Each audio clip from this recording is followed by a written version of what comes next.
नमस्कार, मैं हूं संदीप चौधरी। कांग्रेस उपाध्यक्ष राहुल गांधी ने यह कहकर प्रधानमंत्री नरेंद्र मोदी पर बड़ा हमला किया कि प्रधानमंत्री का काम देश चलाना होता है, बहाना बनाना नहीं। राहुल गांधी यहीं नहीं रुके, उन्होंने यह भी कहा कि मोदी सरकार में किसान मजदूर तो रो ही रहे हैं, अब उद्योगपति भी रोने लगे हैं। उधर प्रधानमंत्री नरेंद्र मोदी ने भी असम के मोरान से देश की विकास की गति में रोकने के लिए, रुकावट पैदा करने के लिए गांधी परिवार को जिम्मेदार ठहरा दिया। कहा कि एक परिवार अड़ा है जो राज्यसभा नहीं चलने दे रहा, देश का कोई काम नहीं होने दे रहा।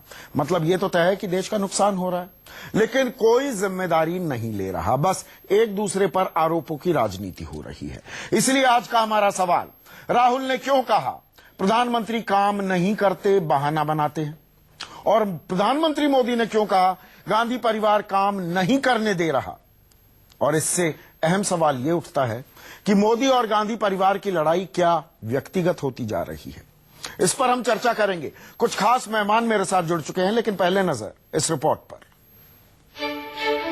दिल्ली में कांग्रेस के प्रदेश अध्यक्षों के साथ बैठक खत्म करने के बाद कांग्रेस उपाध्यक्ष राहुल गांधी मीडिया के सामने आए तो तल्ख तेवर के साथ निशाने पर सीधे प्रधानमंत्री नरेंद्र मोदी थे। 1.5 साल से नरेंद्र मोदी जी प्रधानमंत्री हैं। उनको शायद ये अभी तक मालूम नहीं हुआ है कि प्रधानमंत्री जी का काम देश को चलाने का काम होता है, बहाने बनाने का काम नहीं होता है। प्रधानमंत्री जी को देश को चलाने का काम शुरू करना चाहिए। सवाल ये है कि राहुल ने प्रधानमंत्री को काम करने और बहाने न बनाने की नसीहत क्यों दी? बेशक प्रधानमंत्री मोदी पर राहुल ने कहकर बड़ा हमला किया, लेकिन राहुल ने इस नसीहत के पीछे की वजह भी बताई। किसान रो रहा है, मजदूर रो रहा है, और आज मुझे ये बात नहीं समझ आ रही है कि उद्योगपति भी रो रहे हैं। राहुल भले ये आरोप लगा रहे हैं कि मोदी सरकार में किसान, मजदूर, उद्योगपति सब रो रहे हैं, लेकिन प्रधानमंत्री नरेंद्र मोदी इन सब के लिए गांधी परिवार को जिम्मेदार बताते हैं। एक परिवार अड़ा हुआ है कि हम राज्यसभा चलने नहीं देंगे, हम देश का कोई काम होने नहीं देंगे, क्योंकि देश की जनता ने हमें हराया क्यों, हम उसका बदला लेंगे और वो मजदूरों से बदला लेंगे। गांधी परिवार और नरेंद्र मोदी एक दूसरे पर व्यक्तिगत आरोप लगाने से नहीं चूक रहे।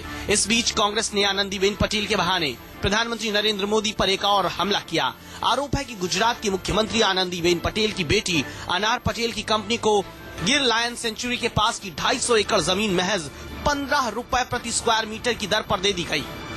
हमारा सीधा प्रश्न है कि क्या माननीय प्रधानमंत्री जी को इस बात की जानकारी थी या नहीं थी कि श्रीमती अनार पटेल के कारोबारी रिश्ते उन लोगों से हैं, हिस्सेदारी है, जिनको सरकार की जमीन 250 एकड़ 15 रुपए मीटर के हिसाब से दी गई। आनंदीबेन पटेल की बेटी की जमीन के विवाद ने बीजेपी की मुश्किलों को और बढ़ा दिया है। इसलिए सवाल उठ रहा है, क्या मोदी और गांधी परिवार की लड़ाई अब व्यक्तिगत हो गई है? नरेंद्र मोदी राहुल गांधी और कांग्रेस को सरकार की विकास नीतियों में रोड़े अटकाने का जिम्मेदार ठहरा रहे हैं। तो उधर राहुल ने भी बजट सत्र से ऐन पहले जिस तरह से पलटवार किया, उससे भी साफ हो गया कि आने वाला बजट सत्र खूब हंगामेदार होगा। रमन कुमार, दिल्ली, न्यूज 24। और चर्चा में मेरे साथ बीजेपी के राष्ट्रीय प्रवक्ता डॉक्टर संबित पात्रा, कांग्रेस के प्रवक्ता वरिष्ठ नेता हैं अखिलेश प्रताप सिंह, स्टूडियो में मेरे साथ हैं जाने माने इकोनॉमिस्ट एसके सरकार, एक और अर्थशास्त्री देवेंद्र शर्मा भी मेरे साथ कुछ ही देर में चंडीगढ़ से जुड़ने वाले हैं। अखिलेश बाबू, क्या गलत कहा प्रधानमंत्री ने ये कहा, अगर ये कहा और कहा है कि राज्यसभा में रोड़ा अटकाया जा रहा है, विकास के काम नहीं करने दिए जा रहे हैं, और ये कांग्रेस कर रही है, गांधी परिवार कर रहा है? देखिए, कांग्रेस पार्टी हमेशा नीतियों और कार्यक्रमों पे बात करती है, व्यक्ति को आधारित करके उसके प्रति अपमान सूचक बात नहीं करती है। आप और दूसरी, आप इतनी बड़ी मेजॉरिटी लेके सत्ता में हैं, और आप किस तरह से यूं कहिए कि इतनी बड़ी सत्ता के बाद आप रोना रो रहे हैं, यही तो है आपकी विफलता। और जो बात कही जा रही है, कौन सा काम नहीं होने दिया? जीएसटी पास हम नहीं तो होने दिया। सिर्फ नीतिगत बात करते हैं। जीएसटी जिसके लिए आप 7 साल तक प्रयासरत रहे, उस जीएसटी को आप ही पास नहीं होने दे रहे। जी हम प्रयासरत रहे। इसके बाद आपको कहना चाहिए था। और तब माननीय मोदी जी की पार्टी, जिसके नेता मोदी जी खुद इस कमेटी के थे, वो तब पास नहीं होने दे रहे थे। हम पास करने को तैयार हैं। हमने बताया जनहित में ये बदल दो। कोई कहे कि ये जनहित में नहीं है या इसको जनहित में इंक्लूड कर दो, हम तो कह रहे हैं अभी पास करो, 15 मिनट पास होगा। आप ले आओ, बहस करो, साबित करो कि ये जनहित के मुद्दे नहीं है। किसने रोका है? भूमि अधिग्रहण बिल लाभ की बात, जिसे 2013 में आप ही ने कानून बनाया, 2013 में आपने कानून बनाया भूमि अधिग्रहण का, जिसमें बीजेपी ने दरियादिली दिखाते हुए आपका समर्थन किया। अब आप उसमें रोड़े अटका रहे हैं। अध्यादेश के बाद अब तो वो ठंडे बस्ते में चला गया। सवाई क्या उल्टे जी बोल रहा हूं मैं, आप उल्टा बोल रहे हैं।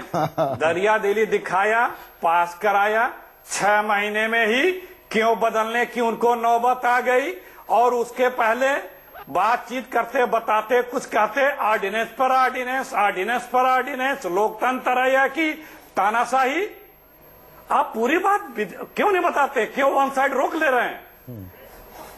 आप ही ने पास किया, हम उसके लिए आपको धन्यवाद देते हैं। आप मतलब बीजेपी 6 महीने में ही आप उसको बदलने लगे। आप रीजन भी नहीं बता रहे हैं। वो क्लास हटा रहे हैं जो किसानों और लोगों के हित में नहीं है, वो हटा रहे हैं और ऑर्डिनेंस ला रहे हैं, जोर जबरदस्ती कर रहे हैं। आप लोकतंत्र में विपक्ष का भी स्थान उतना ही होता है। आपको मौका मिला है, हमें भी जवाबदेही मिली है कि सरकार व्यवस्था जहां पे डीरेल हो, जहां पे ठीक से जनहित में न हो, आप सरकार को आईना दिखावें। हम अपना आईना दिखाने का काम कर रहे हैं। आप जनता को सजा दे रहे हैं क्या? प्रधानमंत्री का गंभीर आरोप ये है, अखिलेश बाबू, प्रधानमंत्री का गंभीर आरोप ये है कि आप जनता को सजा दे रहे हैं कि अच्छा तुमने हमें 44 सीटों पर समेट दिया, लो हम काम नहीं होने देंगे। बता रहा हूं, जनता ने तो इनको सजा देना शुरू कर दिया है। हम क्या देंगे? नहीं, पहले तो आपको दी ना जनता ने सजा। कश्मीर में हालत देख रहे हैं। अरे रुकिए, सुन लीजिए भाई। तब पहले की बात छोड़िए, वर्तमान की करिए। दिल्ली में सुपड़ा साफ हुआ, बिहार में सुपड़ा साफ हुआ, 8 राज्यों में पंचायत के चुनाव हुए, वहां सुपड़ा साफ हुआ है। ठीक है, 5 साल के लिए हैं, लेकिन जनता तो इनको सजा देना शुरू कर दी है। अब रही बात, कितना बड़ा अपनी विफलता प्रधानमंत्री जी के इस शब्द में है कि हमें काम नहीं करने दिया जा रहा। इतनी बड़ी मेजॉरिटी, जैसे गांव में बच्चे पढ़ते नहीं है, तो किसी को टीली लीली कर दिया तो कहना मुझको चिढ़ा रहे हैं। अरे भाई, ये क्या बात कर रहे हो आप? आप इतनी बड़ी मेजॉरिटी लिए हो, लोकतंत्र में आप हो, अब इतने प्रदेशों में आपकी सरकार है, वार्तालाप करिए। लोकतंत्र वार्तालाप का एक प्लेटफॉर्म है आपका लोग, लेकिन आपके यहाँ वो व्यवस्था नहीं है। मैं जो कह रहा हूं उसे सब लोग मुहर मारें। कोई भी बात कर रहा है, कांग्रेस पार्टी अकेले नहीं है राज्यसभा में या लोकसभा में, बहुत दल हैं। आपके ही पार्टी के लोग आपके साथ नहीं है, चाहे वो लैंड एक्विजिशन बिल रहा हो, चाहे कुछ और रहा हो, आपके ही लोग नहीं आपके साथ हैं। और भी तमाम पार्टियां हैं, न कांग्रेस की सुनो भाई, ठीक है, मत सुनो कांग्रेस की। दूसरे तमाम दल हैं, उनकी तो सुन लो कि भाई दूसरे दल तो सुनने को तैयार हैं। अखिलेश बाबू, वो क्यों आप ही अटके हुए हैं। संबित पात्रा, मुझे ये बताइए भाई, कहाँ तैयार है? नहीं भाई, पिछले बात कहाँ थे? दूसरे दल भी नहीं तैयार थे। ठीक है, संबित पात्रा, ये बताइए, क्या प्रधानमंत्री बहाना बना रहे हैं जो आरोप लगा रही है कांग्रेस पार्टी? और मैं इसमें अपना सवाल जोड़ दूं, क्या ये कुछ हालत सरकार की हो गई है कि भाई अब क्योंकि अहम बिल पास नहीं हो पा रहे हैं, ये कुछ हालत हो गई है खिसियानी बिल्ली खंबा नोचे वाली? देखिए, ये बड़ा विमर्श का विषय है और एक गंभीर विषय भी है कि बिल पास नहीं हो पा रहे हैं और किस प्रकार से राज्यसभा में काम को बंद किया जा रहा है। देखिए, जीएसटी बिल के विषय में यहाँ अर्थशास्त्री भी बैठे हैं, आप उनसे पूछिएगा तो ये बताएंगे कि 2 से 2.5% जीडीपी का इजाफा होगा, ऐसा एक्सपर्ट्स का मानना है। तो स्वाभाविक रूप से जीएसटी एक ऐसा बिल है जिसका आना अत्यंत अनिवार्य हिंदुस्तान के इकोनॉमी के लिए और हिंदुस्तान के जन जन के लिए है। ऐसे में देखिए, बिल पास हो या नहीं है ये अलग विषय है, कम से कम इतना तो दायित्व बनता है सभी राजनीतिक दलों का कि जीएसटी जैसे महत्वपूर्ण मुद्दे पे चर्चा तो हो, मगर संदीप जी, आपको भी याद होगा कि इस प्रकार विगत सत्र में नेशनल हेराल्ड केस के आने के पश्चात जब एक ही परिवार के लोगों को उस पर इंगित किया गया कि क्रिमिनल मिसकंडक्ट हुआ है, criminal miss appropriation of money हुआ है, तो पूरे सत्र को ठप कर दिया गया, राज्यसभा में हो हल्ला आपकी किया गया। जिम्मेदारी नहीं है क्या सत्र चलाना? सरकार की जिम्मेदारी, पहली जिम्मेदारी तो सरकार की है ना। विपक्ष का, मैं दोबारा से अरुण जेटली जब वो नेता प्रतिपक्ष थे राज्यसभा में, और सुषमा स्वराज जब नेता प्रतिपक्ष थी लोकसभा में, उनके मैं बयान दोबारा से नहीं पढ़ना चाहूंगा। विपक्ष तो रोड़ा अटकाएगा, पहली जिम्मेदारी तो आपकी है सत्र चलाना। मैं आपको उत्तर देता हूं, आप बिल्कुल ठीक कह रहे हैं।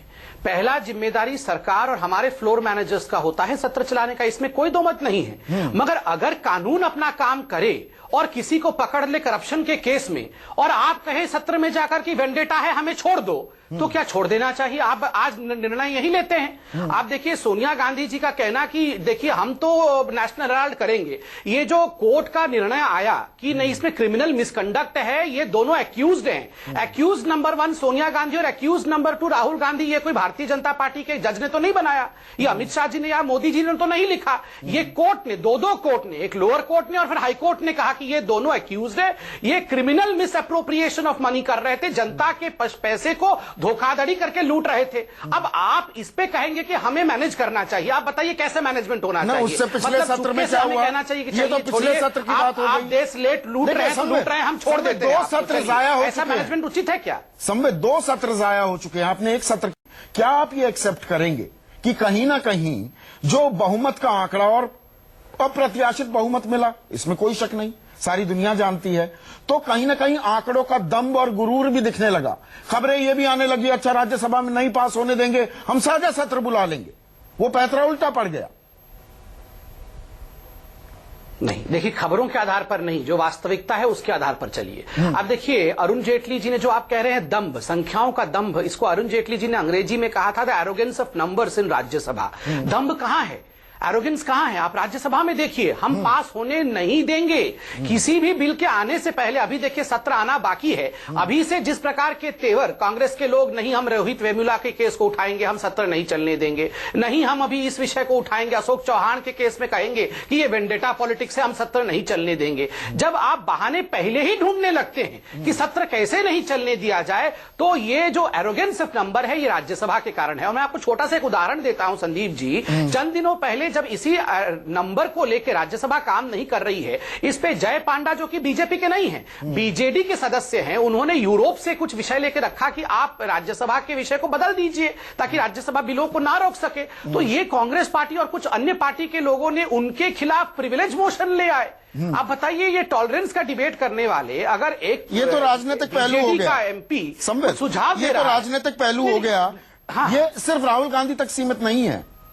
अब वो ये अगर कहते हैं कि सिर्फ किसान नहीं रो रहा, मजदूर नहीं रो रहा, उद्योगपति भी रो रहे हैं, और उद्योगपतियों का आपको हाल पता है, अंदर खाने बंद कमरे में बहुत कुछ बोलते हैं, सामने आकर तो कोई कुछ नहीं बोलेगा, लेकिन एक बोल रहे हैं, कल ही बोले रतन टाटा सबसे बड़े उद्योगपतियों में से, एक मिनट सुन लीजिए, and I am quoting him and I quote, so the real test comes when they, that is the foreign industries and investors, are making their due diligence to decide whether India is the place to invest, not just on the basis of Mr. Modi's promise, unquote.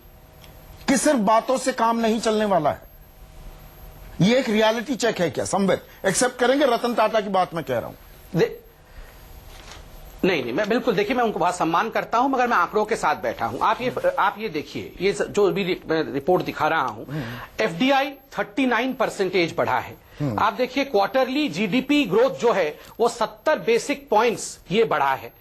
आप देखिए आपका annual fiscal deficit 60 basic points गिरा है। ये मैं बना के तो नहीं बोल रहा हूं, ये आंकड़े में सरकारी आंकड़े रख रहा हूं, जो यहां एक्सपर्ट बैठे वो कोरोबरेट करेंगे। अगर 39% एफडीआई बढ़ गया है और खुद आईएमएफ और वर्ल्ड बैंक के जो हेड्स हैं वो कह रहे हैं कि इंडिया इज सर्जिंग अहेड। और मैं आपको एक बड़ी चीज दिखाता हूं, देखिए वर्ल्ड बैंक का मैं आपको एक चित्र दिखाऊंगा जो हम तमाम लोगों को जानना चाहिए कि हमारा हिंदुस्तान कैसे आगे बढ़ रहा है। ये आप देखिए चित्र, प्लीज दर्शक देखिए इसे। ब्रिक्स, जिस ब्रिक्स के बारे में हम कंपैरिजन करते थे, आप देखिए इंडिया पहले कैसे नीचे था, हमारे ऊपर चाइना था। अब आप देखिए सारी देश नीचे गिर रही हैं, मगर इंडिया कैसे ऊपर बढ़ रहा है। ये मैं बना के तो नहीं बोल रहा हूं, अगर वर्ल्ड बैंक ने रिलीज किया है ये तस्वीर हमारे ब्रिक्स के कंट्री का, तो सोच समझ के ही किया होगा। नहीं, आप बनाकर नहीं बोल रहे हैं। अब मैं अर्थशास्त्रियों के पास जाता हूं, बिल्कुल बनाकर ये आंकड़े नहीं है। एक दो कैवियट्स दर्शकों को भी, बिकॉज फिगर्स, मैं आ रहा हूं Akhilesh babu, figures they reveal a lot and they hide a lot also. ये एक सच्चाई है, ये एक हकीकत है। हां, हमारी 7% से ऊपर सकल घरेलू उत्पाद है, लेकिन मेथोडोलॉजी चेंज हो गई है। अगर पुरानी मेथोडोलॉजी पे चलेंगे 5.6% है, वो भी अच्छी है बाकी दुनिया के मुकाबले। लेकिन क्या एक दिक्कत ये नहीं है सरकार साहब कि अगर मैं centre for monitoring Indian economy के आंकड़े देखूं तो नई कैपेसिटी जो ऐड की गई है वो ऐड नहीं हुई, उसमें 74% की जबरदस्त गिरावट आई है। सिर्फ 1 लाख करोड़ के तीसरे क्वार्टर में 383 प्रपोजल्स ग्रीन लाइट हुए हैं पिछले 5 साल में। ये सबसे कम है। मैन्युफैक्चरिंग गोता खा रहा है, माइनिंग गोता खा रहा है, हर इन्फ्लेशन हमारी बढ़ रही है। अगर आप आम आदमी से पूछेंगे, देखने के लिए बड़े अच्छा है, उसकी भी बास्केट चेंज हो गई है। तो दिक्कतें तो हैं, क्या हम उसके ऊपर कारपेट बिछा सकते हैं, कालीन बिछा सकते हैं? नहीं, कालीन। और ये देशव्यापी नहीं है, अंतर्राष्ट्रीय स्तर पर है। मंदी का दौर आया हुआ है। हाँ, ठीक है, आपने ये बहुत सही कहा। देखिए, कालीन बिछा के तो कोई सोल्यूशन निकलता नहीं है। हमें पर इस बात को भी तो मानना पड़ेगा कि ग्लोबली जो है आज की तारीख में जो है बिजनेस और ट्रेड जो है काफी नीचे की तरफ जा रहा है। तो उसको देखते हुए अगर हम अपने देश को देखें, IMF, वर्ल्ड बैंक दोनों ही कह रहे हैं कि इंडिया जो है बहुत स्वीट स्पॉट में है आज की तारीख में, और उम्मीद यह है कि इंडिया आगे बढ़ने में काफी उम्मीद है। जैसे कि अभी वो पात्रा साहब ने भी कहा कि वो ब्रिक्स की बात हो रही है, तो इंडिया अब ब्रिक्स में जो है हम कह सकते हैं कि नंबर 1 में आ गया है। कि हालांकि मैं कुछ आंकड़ों से मैं जो है थोड़ा सा मैं थोड़ा सा हटके बोलना इसलिए चाहता हूं कि आप जब कहते हैं कि चाइना की ग्रोथ जो है 6.9% है और वो हमारी जो है 7.3% है, ये आंकड़े की बात है। हाँ। क्योंकि चाइना की इकोनॉमी जो है वो है $10 ट्रिलियन की, आपकी इकोनॉमी जो है $2 ट्रिलियन की। अगर आप 7.3 को उससे मल्टीप्लाई करके देख लें, गुना करके आप देख लें, और 6.9 को आप 10 ट्रिलियन से गुना करेंगे तो बहुत ज्यादा हो जाता है। और ये सिर्फ आंकड़े तक नहीं सीमित रहते हैं। देखिए देवेंद्र, आंकड़े ठीक है, हम फिर भी we are better than the rest of the world to give the government its due, लेकिन बड़ी तस्वीर भी हमें देखनी होगी। यहां पर 1 करोड़ रोजगार मुहैया कराने की बात थी, रोजगार मुहैया हो रहे हैं क्या? किसानों को जितनी उनकी लागत है उससे 50% ऊपर का न्यूनतम समर्थन मूल्य देने की बात थी, क्या वो पैसा दिया जा रहा है? क्या ये सच नहीं कि मैं सिर्फ शेयर बाजार की बात करूं, हालांकि मैं उसे कोई मानक नहीं मानता इकोनॉमी का, लेकिन शेयर बाजार से पिछले कुछ दिनों में $1.2 बिलियन बाहर निकाल लिए गए हैं, और FIIs ने तो निकाल लिए, डोमेस्टिक इंस्टीट्यूशनल इन्वेस्टर्स ने किसी तरह से बाजार काबू में रहे $700-750 मिलियन इन्वेस्ट किया है। क्या यह हकीकत नहीं है? कोई भी भारतीय कारोबारी या बाहर का कारोबारी भारत में पैसे लगाने को अभी तैयार नहीं है। तो संदीप जी, ये जो आपने इश्यू उठाया बहुत महत्वपूर्ण है, और इसमें समझने की बात यह है कि दुनिया की मंदी को जो एक बहाना बना के बताया जाता है कि साहब हमारे देश की इंडस्ट्रियल ग्रोथ नहीं हो रही है, मैं उससे सहमत नहीं हूं। मैं उससे सहमत इसलिए नहीं हूं कि हमारे देश में डिमांड क्रिएट करने की जरूरत है, डोमेस्टिक डिमांड। वो तब हो सकती है जब आप किसानों के हाथ में पैसा देंगे, और किसान आप जानते हैं इस समय खेती 2015 में जो हालात हुए हैं, मेरा मानना है कि पिछले 15 साल में इतना भयंकर साल किसानों के लिए गया तो 2015 गया है, जिसमें मौसम की मार थी किसानों के ऊपर, और उसको संभालने के लिए कोई इकोनॉमिक जो बेल आउट पैकेज होता है वो कोई बात नहीं कही गई है।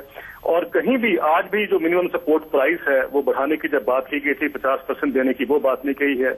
तो ये जब सारा एक हमारा फोकस है कि वर्ल्ड बैंक और IMF क्या कहता है, तो वो तो दुनिया का सारा जो मंदी का कारण है वो वही इकोनॉमिक पॉलिसीज हैं जो हमारे देश में भी लाई जा रही हैं। मेरा कहना ये है कि क्यों नहीं हम एक रीथिंकिंग करते हैं, देखते हैं कि हमारे देश के लिए क्या अच्छा है। जब पेट्रोल प्राइसेस इतने गिर गए हैं, $25 पे अब आगे हैं, तो कॉस्ट ऑफ प्रोडक्शन तो इंडस्ट्री की बहुत कम हो जानी चाहिए, तो उनका तो प्रॉफिट मार्जिन बढ़ना चाहिए। अब ये सिर्फ एक्सपोर्ट से थोड़ी इंडस्ट्री टिकी होती है। इंडस्ट्री को तो डोमेस्टिक मार्केट, डोमेस्टिक अपनी डिमांड को देखना है। तो हमारी economic policies domestic demand create करने में क्यों नहीं है, एक तो मुझे समझ ये इसी पर रिस्पॉन्स चाहूंगा संबित पात्रा। देखिए ये अहम पॉइंट है। अब जो कच्चे तेल की कीमतें इतनी घट गई, ऑयल पूल डेफिसिट में आपने फिस्कल डेफिसिट का जिक्र किया, खास मैं करंट अकाउंट डेफिसिट की बात करूं, वो कम होगा क्योंकि तेल की कीमतें इतनी कम आ गई। लेकिन वो जो हमें फायदा मिल रहा है, क्योंकि आप मेरी जेब में तो दे नहीं रहे, आप पेट्रोल और डीजल के दाम उसके मुकाबले जितने कच्चे तेल के दाम गिरे उतने तो नहीं गिरा रहे हैं, तो निवेश के लिए पैसा क्यों नहीं आ रहा? सुनिए संबित, और ये बैंकों की भी एक बड़ी दिक्कत है, रिकैपिटलाइजेशन ऑफ बैंक, यानी कि बैंकों में इतने एनपीएज, इतने बैड लोन्स हैं। आप 7,000 करोड़ नहीं लेकर आने वाले विजय माल्या से, उनको डिफॉल्टर बताते रहेंगे, वो पैसे तो नहीं आ रहे, तो बैंकों को तो कुछ तो पैसा चाहिए, कर्ज देंगे तभी तो निवेश होगा देश में। Correct me if I am wrong. सुनिए, अब मैं इसका उत्तर देता हूं, अब प्लीज वक्त दीजिए क्योंकि बहुत सारे सवाल उठाए गए हैं। पहले मैं पेट्रोल के प्राइस पे आता हूं। पेट्रोल और डीजल के प्राइस कम हुए, मगर ये फायदा पूरी तरह से जनता के पास नहीं गया। ये आपका प्रश्न है, एक्साइज ड्यूटी लगा के सरकार क्यों ले रही है। ये 4 भागों में बांटा जाता है। ये जो प्रॉफिट आता है पेट्रोल के प्राइस वर्ल्ड में कम होने से, ये 4 भागों में बढ़ता है। पहला एक हिस्सा जनता के पास जाता है प्राइस कम होने के कारण, दूसरा हिस्सा भी जनता के पास जाता है। उसका निवेश तो कर दीजिए ना, इंफ्रास्ट्रक्चर में निवेश कर दीजिए, छोड़ दीजिए, मैं मान गया वो बात। उसका इन्वेस्टमेंट कहां हो रहा है इंफ्रास्ट्रक्चर में? मैं सब उत्तर दे रहा हूं, थोड़ा सुन लीजिए क्योंकि सरकार का विषय में उत्तर दे रहा हूं। दूसरा हिस्सा सड़क बनाने के लिए जाता है जो कि खुद जनता के लिए होता है। इसमें उदाहरण देखिए, जब यूपीए की सरकार थी, प्रति वर्ष मैक्सिमम जो सड़क बनी थी वो 3,500 किलोमीटर का था। गत वर्ष इस सरकार, मोदी सरकार ने 8,000 किलोमीटर प्रति वर्ष सड़क बनाया। इस वर्ष 10,000 किलोमीटर इस वर्ष बनाने का जो आकलन लिया गया है, ये एक रिकॉर्ड स्थापित किया है। तीसरा जो हिस्सा जाता है वो हिस्सा निर्देश मिल गए। मेरा सवाल देखिए संबित, संदीप जी, मैं यहाँ आंकड़े बताऊं नहीं? नहीं, बिल्कुल बताइए। आप आंकड़े ही पूछ रहे हैं ना, मैं आंकड़े नहीं बताऊं? नहीं, बिल्कुल बताइए, वो आपका काम है। संबित देखिए, एक चीज समझिए भाई, it is a win win situation. Economy अच्छा करेगी, आम आदमी के लिए भी जेब में पैसे आए, किसको बुरा लगता है? मेरा सवाल ये है कि बैंकों को तो रीफाइनेंस कर दीजिए, रिकैपिटलाइज कर दीजिए, वो पैसा नहीं जा रहा है, बैंक गुहार लगा रहे हैं। आप मत दीजिए हमें, वो बेनिफिट मत दीजिए। कच्चे तेल में जो कटौती हुई, उतना लंबा मत समझाइए, देश में पैसा लगे। नहीं, अगर कच्चे तेल का बेनिफिट आपको नहीं मिलेगा तो परसों आप यही डिबेट करेंगे। वो नहीं मिल रहा है ना। 2 बार तो डिबेट में कर चुका हूं। आपने पूछा कि बेनिफिट कहा गया, इसलिए ये समझाना महत्वपूर्ण था। और एक बात, देवेंद्र जी चूंकि एग्रीकल्चर के एक्सपर्ट है, 2 प्रश्न उन्होंने उठाया है। अखिलेश बाबू, आ रहा हूं मैं आपके पास, बहुत जरूरी है। एक सेकंड देवेंद्र जी को जरा मैं बता दूं। देवेंद्र जी ने कहा कि पैकेज 2 साल लगातार कंसेक्यूटिवली मौसम का मार पड़ा है, पैकेज नहीं मिला है। मैं आपको, देवेंद्र जी देखिए, आप बताइए, खुद आप सच जानते होंगे, 4 दिन पहले राधा मोहन सिंह जी ने एक पैकेज अनाउंसमेंट किया। विगत वर्ष जो ड्रॉट हिट स्टेट्स थे उनके लिए 9,000 करोड़ रुपए का पैकेज, और अभी 3 दिन पहले 12,000 करोड़ रुपए बाकी 8 राज्यों के लिए, 9,000 प्लस 12,000 करोड़ 2 वर्षों में। यूपीए की सरकार ने 2010 से लेकर 2014 तक मात्र 13,000 करोड़ रुपए रिलीज किए थे, जो कि हमने 1 वर्ष में ही रिलीज कर दिया है। तो ये नहीं है। क्रॉप इंश्योरेंस देख लीजिए, जिस प्रकार से प्रीमियम कम किया गया है क्रॉप इंश्योरेंस में, 1.5% रबी क्रॉप के लिए, 2% खरीफ क्रॉप के लिए, ये अपने आप में एक ऐतिहासिक ठीक है। पर आपने एक सवाल का जवाब नहीं दिया कृषि के मामले में। संबित, मैं आपसे इस सवाल का जवाब जरूर लूंगा। पूछिए ना। नहीं, वो आपके, और मेरे पास आपका मैनिफेस्टो भी है, पेज नंबर 28, उसमें by insuring a minimum of 50% profits over the cost of production, न्यूनतम समर्थन मूल्य को लेकर मैं आपसे सवाल पूछूंगा। प्रधानमंत्री गांधी परिवार को देश की विकास की राह में रोड़ा बता रहे हैं, कह रहे हैं कि वो जनता को सजा दे रहे हैं कि उन्हें सिर्फ 44 सीटें दी, जबकि राहुल गांधी का कहना है प्रधानमंत्री मोदी बहाना बना रहे हैं। हमारे साथ बीजेपी के डॉक्टर संबित पात्रा, कांग्रेस के अखिलेश प्रताप सिंह, 2 जाने माने अर्थशास्त्री एसके सरकार और देवेंद्र शर्मा मौजूद हैं। और इससे पहले कि अखिलेश बाबू मैं आपके पास आऊं, जो तेल की घटी कीमतों की मैंने बात की थी, यहां पर एसके सरकार कुछ कहना चाह रहे हैं। 30-35 सेकंड में आप अगर बात जो संबित कह रहे थे, आप मुतासिर नहीं है। देखिए, मैं एक चीज क्लैरिफाई कर दूं कि तेल की कीमत जो $140 थी वो $30 तक आ गई है। अब जो ये घटे हैं प्राइसेस, उसमें से 75% जो है सरकार ने अपने पास रख लिए हैं। अपने पास रख लिए मतलब उसको एक्साइज के हिसाब से लगभग 2,33,000 करोड़ का विंडफॉल आया जी है। जी, जो जिससे हमारा करंट अकाउंट डेफिसिट घट गया। हाँ, जिसके पैसे उन्होंने अपने पास रखे हैं और उनको वो कहते हैं कि हम जो है सड़क पे लगाएंगे या जो भी है इंफ्रास्ट्रक्चर वगैरह में लगाएंगे।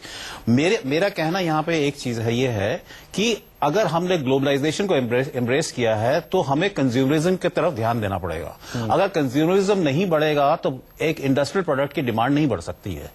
अगर पैसा जो है, अगर आपको एडवांटेज मिल रहा है सरकार को, तो वो पैसा जो है कंज्यूमर के हाथ में जाना बहुत जरूरी है, क्योंकि कंज्यूमर फिर खुद डिसाइड करे कि उस पैसे को कैसे लगाएगा। और जहां तक इंफ्रास्ट्रक्चर की आपकी बात है, वो तो ये तो बिल्कुल क्लियर है ना कि वो पैसे तो आपने बजट में ऑलरेडी प्रोवाइड कर रखे हैं। ये तो एक एक्स्ट्रा विंडफॉल है, उसको तो आपका फर्ज बनता है कि उसको आप पास ऑन करें। दूसरी बात, मैं दूसरे साइड को भी ले लेता हूं, जो ये भी एक बहुत इंपॉर्टेंट चीज है कि जब तेल के दाम गिर रहे हैं तो नेचुरली उसके साथ के जो मिनरल्स के प्राइसेस होंगे वो भी गिरेंगे। जैसे कोयला हो गया, अगर आप एक ऑयल फायर्ड फर्नेस होगा और अगर वो उसमें उसके कम खर्चे लग रहे हैं, तो कोल फायर्ड जो होगा वो भी, उसके भी दाम गिरेंगे। अब उसके दाम के गिरने से जो है आपकी जो है जो उससे तो ये एक सरकार के पास अपॉर्चुनिटी है, अवसर है, जिसमें वो निवेश को किक स्टार्ट कर सकते हैं। आप ये बात कह रहे हैं। अखिलेश बाबू, आप रिस्पॉन्ड करना चाह रहे हैं? मैं देखिए, थोड़ा समय दीजिएगा जी, मैं बिल्कुल। 2 पार्टों में अपनी बात कहूंगा। ये अनाड़ियों के हाथ में ये सरकार है। ये खुद नहीं चाहते हैं कि पार्लियामेंट चले। इसका उदाहरण है सुब्रमण्यम स्वामी का प्रधानमंत्री मोदी से मिलने के बाद दिया गया इंटरव्यू। क्योंकि जब पार्लियामेंट चलेगा तो छोटे मोदी जी का जिक्र होगा, सुषमा स्वराज जी का जिक्र होगा, अरुण जेटली जी का डीजीसीए का जिक्र होगा, इनके तीनों मुख्यमंत्रियों का जिक्र होगा, इनके गडकरी जी के 11,000 करोड़ के ठेके का जिक्र आप होगा। अपना पूरा कार्यकाल भूल गए लगता है। जिक्र होगा। जब जिक्र होगा तो अभी प्लीज नहीं भैया, हम तो हमारे समय तो हुआ ही। और अभी लेटेस्ट आया है कि टॉफी रेबड़ी के भाव जो गुजरात में जमीन दी है ना, जमीन जो दी है, इसका जिक्र होगा। तो इससे बेहतर है कि किसी न किसी बहाने पार्लियामेंट को मत चलने दो। तो मतलब आप नहीं चलने देंगे क्या? ये इशारा कर रहे हैं? इन्वेस्टमेंट आ रहा है। नहीं, ये नहीं चाहते हैं। हम तो कर चलाओ। कहां चलाने दे रहे हैं? हम तो हमेशा कह रहे हैं पार्लियामेट चलाओ, ये नहीं चलने देना चाहते हैं। ऐसा अरे भाई, यही नहीं चलने देना। मैंने सुब्रमण्यम स्वामी का इंटरव्यू पढ़िए, क्या कहा था उन्होंने। मैं तो हम तो चलाने को तैयार है, लेकिन ये चलाएंगे तो ये भी बातें तो आएंगी इस वक्त। हाँ सुनिए, चलिए थोड़ा पेशेंस रख लीजिए, अभी बाकी है, जो कभी बाकी है, अभी पेशेंस रखिए, अभी बहुत पसीना आएगा। बताते हैं कि इन्वेस्टमेंट आ रहा है। इन्वेस्टमेंट आ रहा है, मानता हूं। सब कुछ खोल दिया आपने, जो कल तक आप विरोध करते थे सब फ्री कर दिया है। थोड़ा बहुत आया भी है, लेकिन वो कब तक मैच्योर होगा? जब आप बाइंग कैपेसिटी हिंदुस्तान के लोगों की नहीं बढ़ाएंगे, जो घट रही है, पर कैपिटा इनकम नहीं बढ़ाएंगे, जो घट रही है, माल कहां कौन खरीदेगा?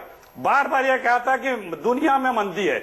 दुनिया में उस समय मंदी थी मनमोहन सिंह के जमाने में, जब कई देश कंगाल हो गए थे, और हमने अपने सूझबूझ और तजुर्बे से इस देश को फिर भी सबसे मजबूती से रखा था। अब देखिए, अगर हिंदुस्तान की हालत इतनी अच्छी है, करप्शन, रोजगार नहीं मिल रहा है, घटता जा रहा है। एक्सपोर्ट आप देखिए 40% घट गया है। कृषि उत्पाद घटता जा रहा है। जो हमारा पेट्रोल प्रोडक्शन है वो आप देख लें, 15 लाख को याद कर लीजिए, अच्छे दिन को याद कर लीजिए, काले धन को याद कर लीजिए। सेंसक जो हमारे समय 8,000 था, हम छोड़े थे 24,000 पे, इनके समय घट के 23,000 आ गया। मतलब जितने भी मानक हैं एक हेल्दी इकोनॉमी के, वो सब निगेटिव हैं। और सिचुएशन ये बातें, अखिलेश बाबू मुझे एक चीज बताइए। अच्छा, एक चीज बताइए, और मैं संबित पात्रा का भी रिस्पॉन्स चाहूंगा। मैं आपसे पूछ रहा हूं ना सवाल। लोहे का दाम आधा हो चुका है, सीमेंट का दाम आधा हो चुका है। जी आप ही से सवाल है। मेरा सवाल आप दोनों से है। संबित, आप रिस्पॉन्ड कीजिएगा, पहले अखिलेश बाबू दे दें। ये क्या देश चल रहा है या ये व्यक्तिगत खुंदक निकाली जा रही है? ये मोदी बनाम गांधी परिवार हो गया है क्या? ये खुंदक चल रही है कि देश चल रहा है? हाँ, ये मोदी जी ये एक आम देशवासी का सवाल है आप दोनों से। आरएसएस बीजेपी मोदी जी करते हैं। देखिए, हम देखिए, इस देश में एक ही परिवार है जिससे देश को आजादी के पहले भी खतरा था, अभी भी खतरा, वो है संघ परिवार। दूसरे किसी परिवार से देश को कोई खतरा नहीं है। और संघ विचारकों का कभी भी नीतिगत मुद्दों पे बहस नहीं करते हैं, कार्यक्रमों पे बहस नहीं करते हैं, वो इंडिविजुअल्स पे आते हैं। कभी भी देख लीजिएगा। तो आप दोनों का भी तो वही हाल हो गया, समझ मानेंगे ये बात? ये व्यक्तिगत खुंदक हो गई है, ये व्यक्तिगत रंजिश देख रहे हैं हम लाइव। प्रधानमंत्री करते हैं, हम नीति पे बात करते हैं। सकता हूं बहुत देर से नीति समझ पात्रा कार्यक्रम पे बात करती है। नहीं, राहुल गांधी की बोली मैंने दिखा दिया रिपोर्ट में। जी संबित। हाँ, आप देखिए, बड़ा दुखद है कि इन्होंने संघ परिवार को जिस प्रकार से बोला है, तो थोड़ा मुझे भी बोलना पड़ेगा। हकीकत मैं क्यों बोलूं, कांग्रेस दर्शन ही पढ़ लीजिए। कांग्रेस दर्शन में खुद इनके ही बड़े नेता ने लिखा है कि सोनिया गांधी तो मुसोलिनी के परिवार से आती है। तो आप बताइए, देश को मुसोलिनी के परिवार से खतरा है या अपने ही लोगों से खतरा है? मैं नहीं बोल रहा हूं, ये खुद कांग्रेस का ही कांग्रेस दर्शन बोल रहा है। इसलिए मुसोलिनी के परिवार वाले यहां पे आके हिंदुस्तान के परिवार पर उंगली ना उठाएं। मैं यहां आंकड़ों पे बात करने आया हूं संदीप जी, जनता को मैं आंकड़े बता के जाऊंगा। आपने मुझे बैंक के बारे में पूछा, इटली में एक अफिडेविट दिया। छोड़िए, परिवार छोड़िए, मैं यहाँ परिवारों पे लड़ने नहीं आया हूँ, मैं यहाँ देश को आंकड़े बताने आया हूँ। मैं आंकड़े बता के जाऊंगा, मुझे बोलने दीजिए। अभी दिया है। हाँ, हो गया मुसोलिनी का परिवार, हो गया मोदी जी ने दिया है, हो गया मुसोलिनी का परिवार। अब ठीक है, आगे बढ़ते हैं। संदीप जी, दो बातें पूछी मुझसे। एक तो बैंक के बारे में पूछा मुझे। जी, उसका जवाब दीजिए, ये बहुत जरूरी है अखिलेश बाबू, मैं ये जवाब सुनना चाहता हूँ।